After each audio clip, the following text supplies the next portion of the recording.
I think a lot of the resurrection of the Castlevania fanbase might be due to a game that came out, oh fuck, years ago now. Bloodstained Ritual of the Night. Yeah, which was made by Mainly Iga because that was created, it was created by Koji Igarashi, after Konami... one of the big... Go ahead. Yeah. Well, yeah, Iga was one of the big minds behind Castlevania as a franchise. Basically everything from Symphony of the Night onwards until Lords of Shadow. And basically nothing beforehand. Hey, there was a Rosario back there. It wasn't going to be useless. Was?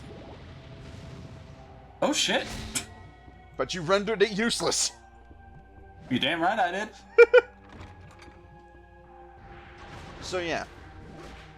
Iga was known as like one of the big heads of the series, and then Konami kicked him to the curb after he couldn't make a 3D game that met the sales expectations they wanted, by which I mean breaking the top 10, or, and the handheld games had started to lose their audience due to some aesthetic choices and Nintendo forcing gimmicks. Yeah.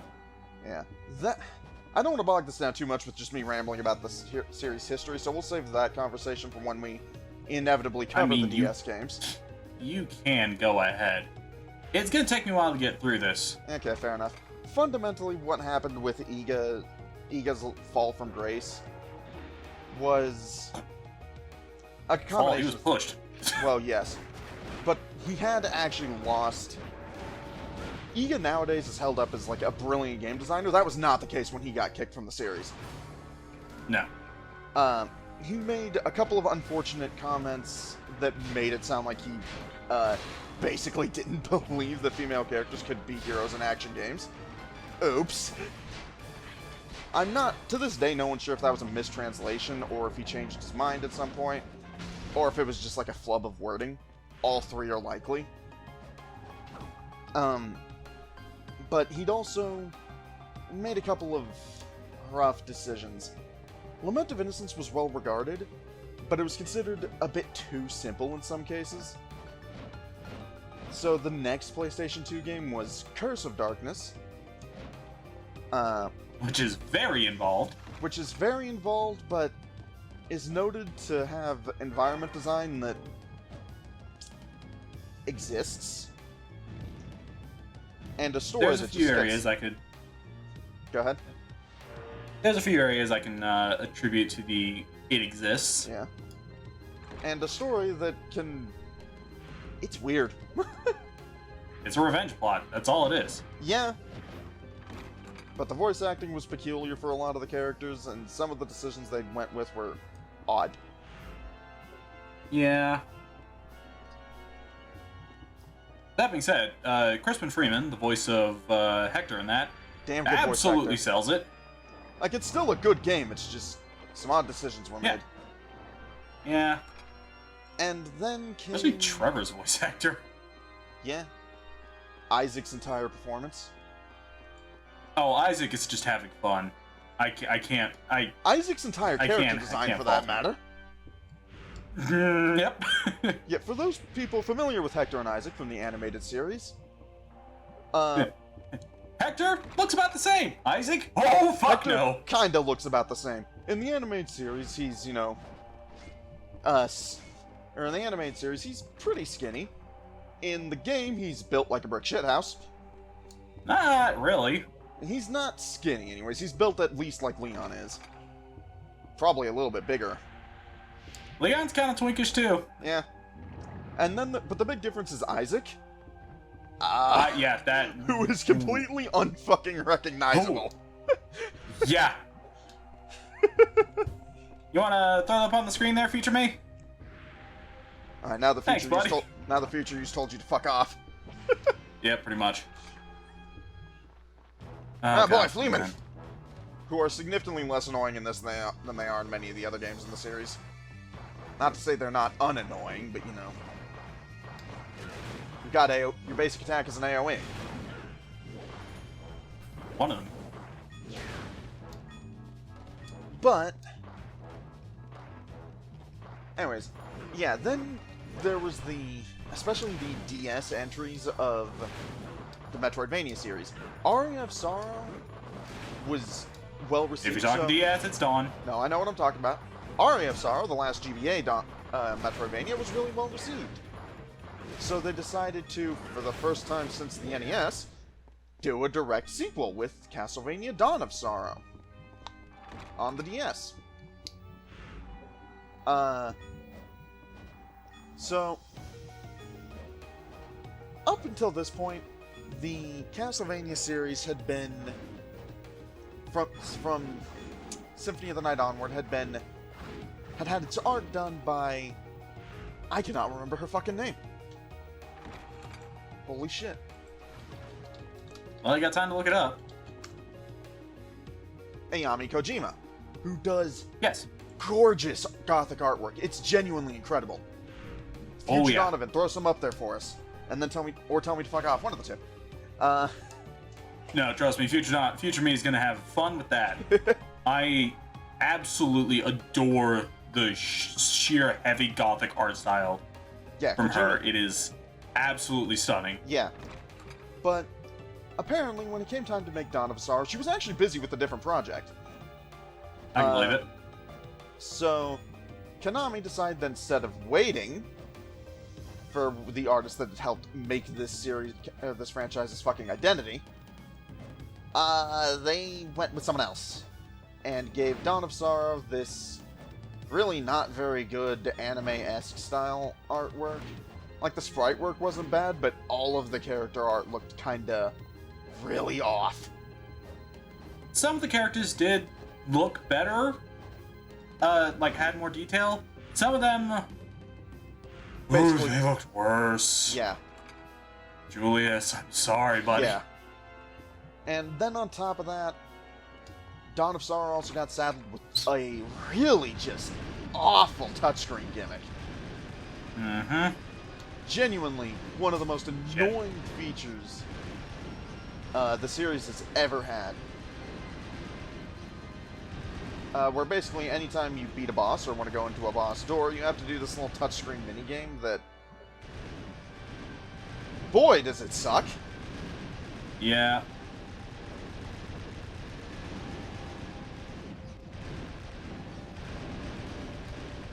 And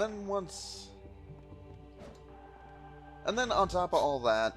Oh, and after you beat a boss, it's timed, too. So... Yes. And if you don't do it in time, the boss gets some health back and you have to keep fighting. Sucks. Yes. But then... on top of all of this, while Dawn of Sorrow's story was received fine, the gameplay... the actual game itself outside of the gimmicks was... eh. It's got a castle design that can best be described as... eh. And boss fights that, fucking suck, actually, for the most part. Its final boss can basically go fuck itself. Quick segue here, or quick intermission. We can't go through this door yet. We need the yellow dragon. Yes, we do. Has that even gotten in this stage? Nope. Yeah. None of the keys are gotten in the stage where they're needed. I fucking hate it. It's a little bit of Metroidvania-style exploration, but if memory serves, most of them don't really lead to anything that useful? I could be wrong. Lead to some relics. Yeah, okay. Some good relics. Okay. Are we going back to those? We'll see. Probably take a look after the stage, see which ones I actually want to get. Yeah, we'll see. But yeah, then they followed up Dawn of Sorrow with Portrait of Ruin, which is a much better game, but there were two problems. One, it kept the art style. Two, it had its own gimmick that was given a mixed reception.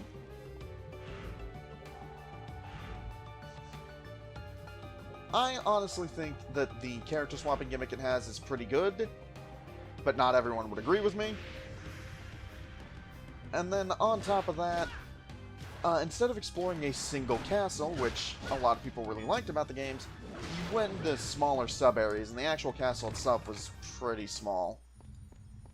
I don't know what you're talking about, Lament of Innocence. Yeah. Which, honestly, again, I liked, because at this point, the last 5 Metroidvanias had all been entirely in the castle, so some variety was nice. However, it also didn't help that the 2 main characters weren't as well received, since instead of the usual badass Belmonts or Dracula's fucking reincarnation, mild spoilers for an ancient-ass game, for a fucking 14-year-old game at this point. No, 21-year-old game at this point. Sorry. Or, you know, Dracula's son. Yeah. Or his traitorous general. Yeah. You had, Or whatever the fuck's going on in the N64 game. It was kind of like the N64 games, actually, because you had, what looked like a magical schoolgirl, and, Japan's idea of how American teenagers talked circa World War II. Oh, boy. Yeah, Jonathan's a little annoying to read. Yep.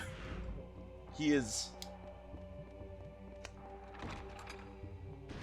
If you're at all familiar with the song Pretty Fly for a White Guy, you've got the right idea.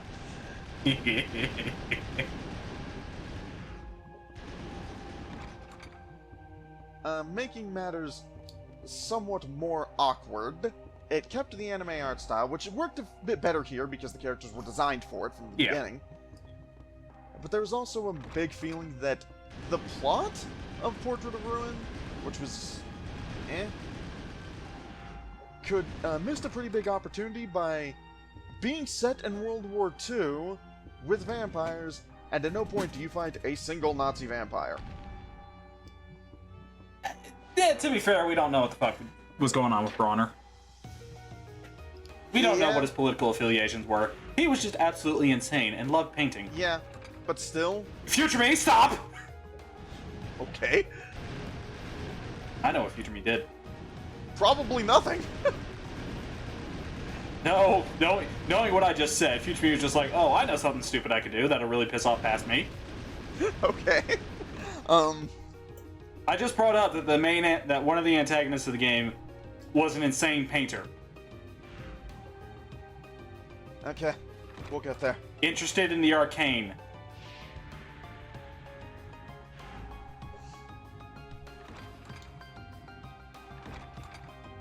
Don't you need to be in that room? Yes, first. Oh, fair enough.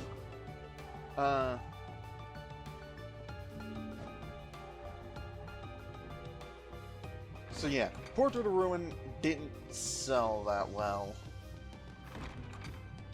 And this had the unfortunate effect of turning a lot of people off the series. Then Order of Ecclesia, its sequel, came out late in the DS's lifespan. Still didn't have the traditional artist's artwork, although it did have its own pretty nice gothic art feel going to it. But it kind of reminds me of Advance Wars Days of Ruins art style too, so... Kind of, and I think that may just be because of the weird compression they did. Maybe. And also didn't have you exploring a castle, instead starting off in a bunch of forests and a prison? Prison, I think, to start off with, yeah. Nah, you go through the forest first to get to the prison. Well, forest is just a fucking straight shot. Yeah. And like... I think the first place you go to is like a watchtower or some shit. Anyways, we only played this game like 4 months ago. You think you remember it? No, the watchtower is after the prison. Yeah. Trust me, I remember having to deal with Crabulon. Fight sucks Not ass. the actual boss's name, however, fuck that crab. But like, people looked at Order of Ecclesia and said, oh, it's just gonna be another cheap knockoff. Anyways, Order of Ecclesia is the best game in the series.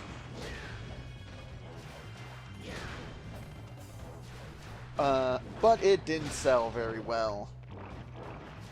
And then Igarashi got into his head to make Castlevania Judgment, and apparently it was his idea to get the Death Note artist involved. Death Note was popular. Yeah, Still is. yeah, still is, I don't know but why.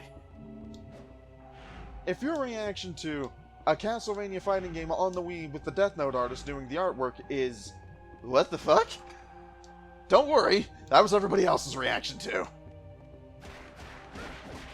It is one of the video games I have ever played. Oh, fuck. I just remembered something about this room. Whoops.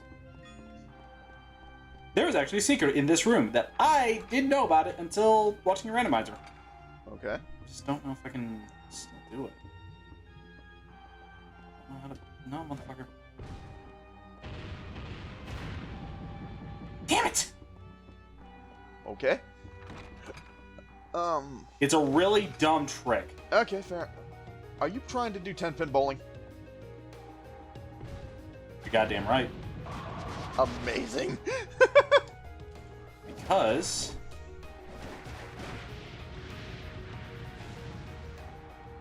Oh shit, pick... I need to... Fuck, I need to do it multiple times. Whoops! Anyway, continue. So yeah, after all of that, Iga wasn't as well regarded among Castlevania fans as he is nowadays, and Konami basically kicked him to the curb because Iga was basically the frontman for the series. He ate a lot of the blame for those decisions, even though a lot of them weren't entirely his fault. And the end result was that when Iga was taken off of the series, a lot of people were like, yeah, maybe it's time to get someone new. I don't know that Hideo Kojima was the someone new they had in mind, but hey.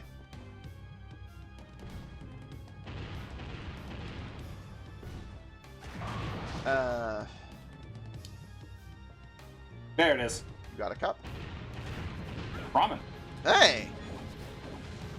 But yeah, that's... So yeah, then, as this fucking tangent got started, Iga basically left Konami to go make his own video games. Because Konami wouldn't let him make Metroidvania games anymore because, oh, those don't sell. Iga decided to prove him wrong. And did so. It took a while. God, it took a while to make, but that was how a Kickstarter for Igarashi's own Metroidvania started, which was called Bloodstained Ritual of the Night. Which is, really... Fun fact about this Kickstarter, holy shit, it launched, and then 2 hours later, it had reached its goal. Yeah, people really wanted another Igavania by that point, because partly by that point, the story of what had been going on behind the scenes had gotten out, and Konami was no longer popular among gamers. Oh, no, they weren't. And, yeah, Bloodstained Ritual of the Night is really fucking good. Yes, it is. And not only did its goal get reached, its original stretch goals got reached, which is why and most of its second stretch goals that had to be added. And all of its, and like most of its third set too, I think. Like they carved out a couple of sub-basements worth of stretch goals. Literally, if you want to go take a look at the Kickstarter page and see how they arranged them. But, that got a lot of people interested in the Metroidvania games. And just to make things even more fun, there was also a sub-game that got reached as part of the stretch goals, called Bloodstained Curse of the Moon. Which was basically... Which, if you were a fan... Yeah, if you were a fan of the classic Vanias, as they're called, you would love it. It was great. Yeah. In fact, if I recall, you enjoyed it. You're damn right I did. I still can't... Because it wasn't just married to your fucking jump arcs. True. There were other options. I think we're about to fight the boss. Nope. No? I'll show you the boss door. Keep talking. Okay. But yeah. Actually, no, this is really my point. So, with Castlevania... with Bloodstained releasing and people showing their love for Castlevania, yes, Curse of the Moon was made and released in the time it was taking Ritual of the Night to be developed. Yeah, it was fucking hysterical. And no it one sold quite a bit! Yeah, it got its own sequel. No one expected it Yep. to be like anything of note. It was supposed to be a fun little extra that got added in. Not fucking fantastic. And its sequel's good too. Yeah. But in between Curse of the Moon coming out and Curse of the Moon 2, Ritual of the Night came out. And Ritual of the Night was absolutely everything we wanted in a Metroidvania. Now, to be fair, they had also been kind of... At least what I wanted. Well, yeah. It was really good. Now, to be fair, there was also a bit of priming going on because... or to make Bloodstained such a hit.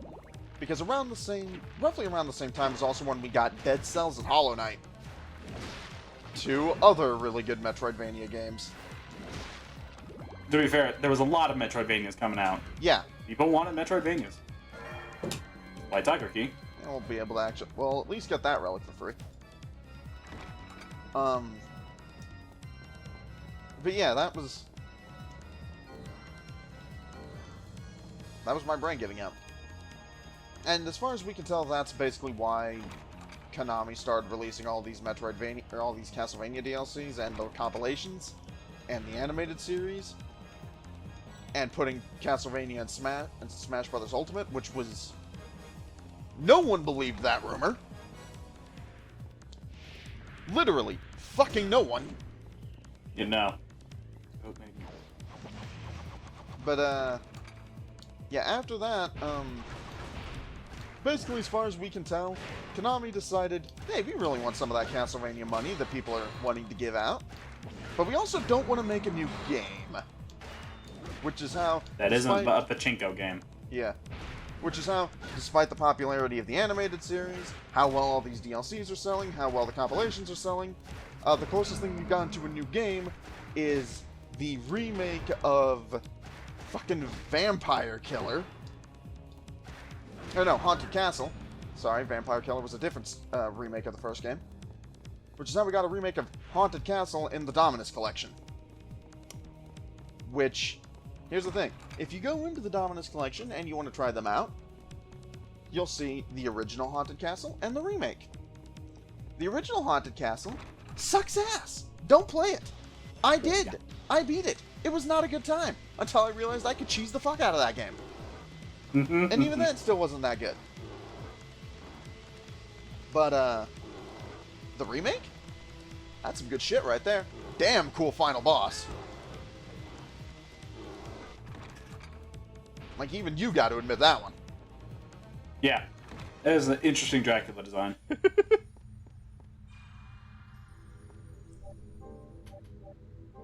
Yeah, I think I could talk about Dracula designs in this, because we're actually not going to be seeing a Dracula design in this, because Dracula doesn't exist. Yeah. That comes later. Yeah. Later in time. Yeah, Dracula... I don't want to go here yet. Dracula usually has some pretty good designs. About the only one I can really think... I would really say I think is kind of bad is... The Portrait of Ruins, actually. Where he looks like a hatless mariachi player. Mariachi Dracula never dies. Now mind, that actual fight itself is fucking awesome. But that was hard as hell. Oh yeah, no. But unless you break it over your knee, but yeah. But the design, nah.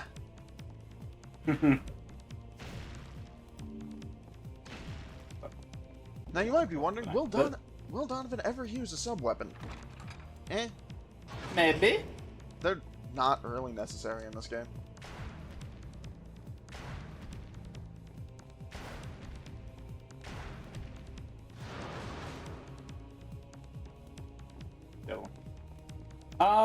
I will not be using sub-weapons until after one of our bosses, or a boss. Because that's when sub-weapons get fun.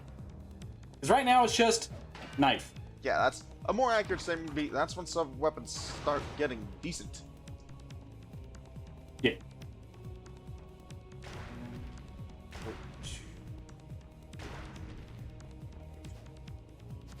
Not good.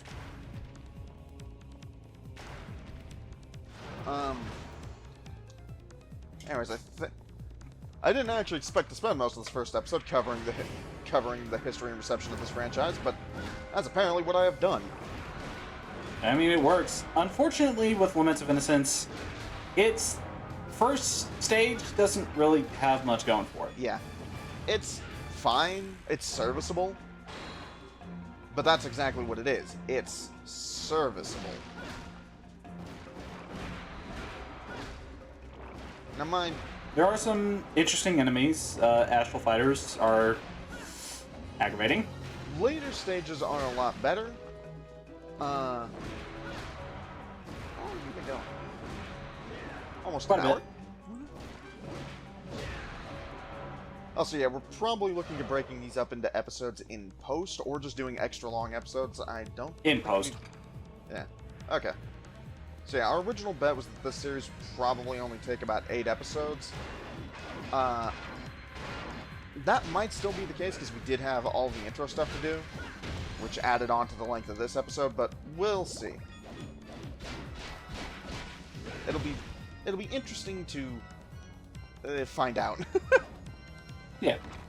Besides, it's easier to edit these in post.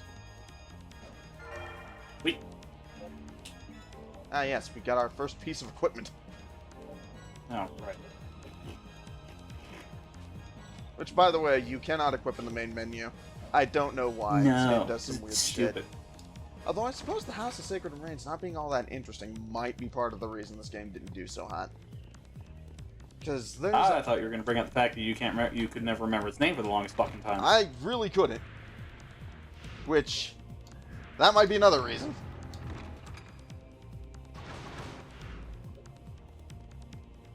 But yeah, the reason this is we're not doing our normal episodic breakups, because these stages are, if we're not going for 100%, these stages are pretty much just kind of all self-contained. Yeah.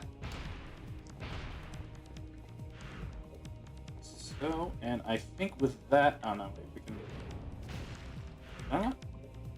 And also for a quick bit of context I know for why. like where we are in terms of like what we've uploaded and recorded and all that. At the time of recording, we've obviously recorded all the way through the end of Chapter 3 of Wild Arms 3. Yes. But I just uploaded episode 57 today, and the last episode that got finished, that had its ending finished, was episode 64 part... No, you finished episode 65, you just haven't uploaded it yet, haven't you? I believe. Yeah. So... yeah, we'll almost certainly have this entire series finished before the end of... or before the last Wild Arms... episode 80 of Wild Arms 3 goes up.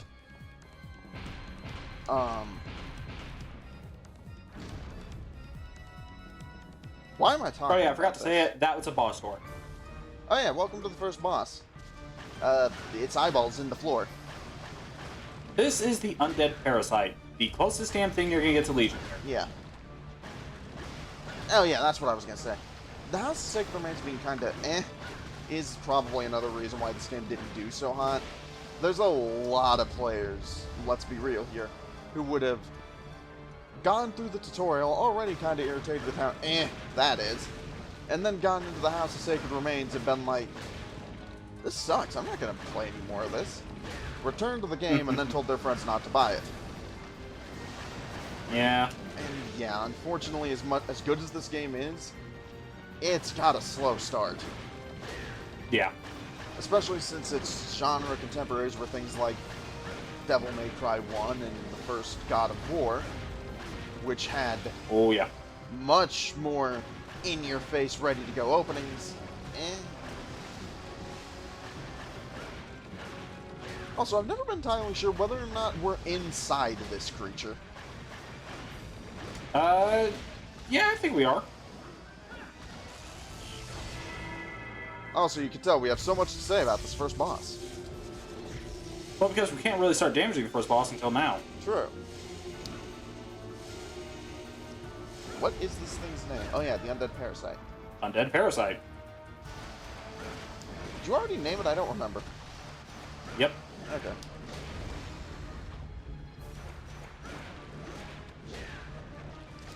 Yeah, I can't promise that our next couple of episodes, or that the rest of this game will be any less rambly.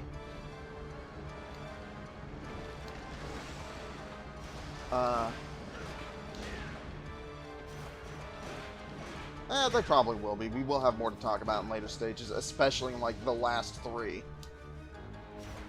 Yeah. This is also just about the least interesting boss fight, too. Yeah, the real big problem is the worm, but... Why is House of Sacred Remains so House of Sacred Remains? Because it's the first area of the game. I mean, there's a bit of that, but Castlevania usually does a better job of putting its best foot forward than this.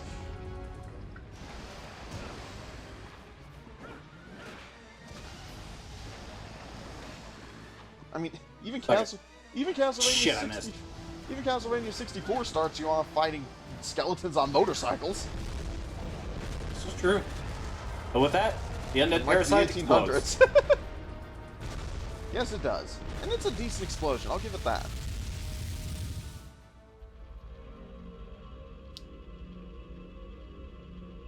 And also with that, we get Orb.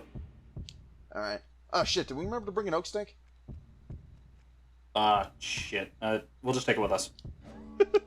Anyway, you may be wondering, what does Orb do? Well, if you equip Orb, your subluck changes. Are there 7 of them? There are, actually, the 5 boss monster ones, the secret collectible one, and the secret boss one. Oh right, I forgot. I forgot they had theirs. Yes. Anyways, we're And back we at get dropped off at Ronaldo's. Ronaldo's. Let's go say hi. Hi, Ronaldo, we're back. Welcome. About $5,000 bucks. Like today. Is this okay? Would you like I'm gonna buy that. I'm gonna buy that. Would you like anything else? And we're gonna buy one of those. Is this And then go duplicate the bitch, probably. Yeah, you're damn right. Come back soon. Anyways, yes, beating a boss does dump you back at Ronaldo's, which I think is a pretty good design choice. Yeah. Anyways, should we go ahead and end the episode? Not quite. Okay. Because once you beat a boss and trek your way back up to the castle, you get this little cutscene. Shows you which boss you've beaten, and that's about the fuck it. Yep. Then you come back to the right. Hit the save point in the duplication spot if you want to. So yes, by the way, make sure to save your progress. There is no autosave in this game. Indeed.